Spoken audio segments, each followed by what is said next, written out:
Welcome back to Debrief with Dawn.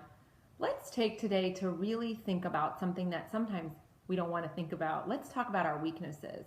These are the things that, we're just not naturally good at.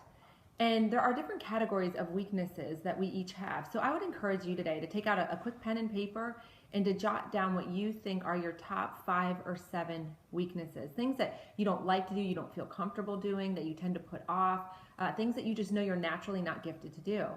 And then what I'd encourage you to do is go through each of those 5 or 7 weaknesses and decide which weaknesses you actually need to get good at, you actually need to embrace, because it's part of fulfilling your potential, part of the strength that you need to get good at. For example, if you are a communicator, if you're a speaker, you do anything with people, and maybe a weakness is that you tend to interrupt, that you're not a great listener.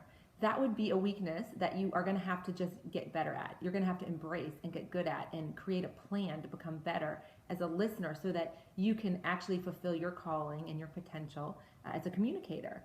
But then there's other kinds of weaknesses. There are weaknesses that we can, what I call, staff.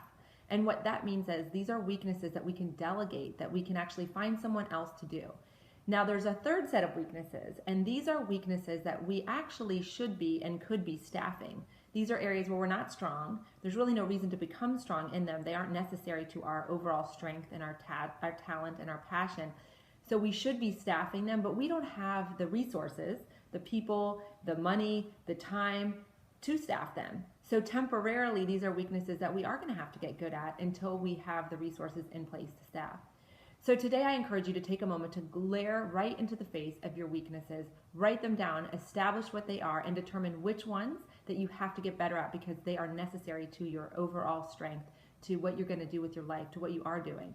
The second category is weaknesses that you can delegate, you can staff. And the third are ones that you can staff, but you just currently don't have the resources. So until then, you're going to have to find a way to embrace them and be stronger at them.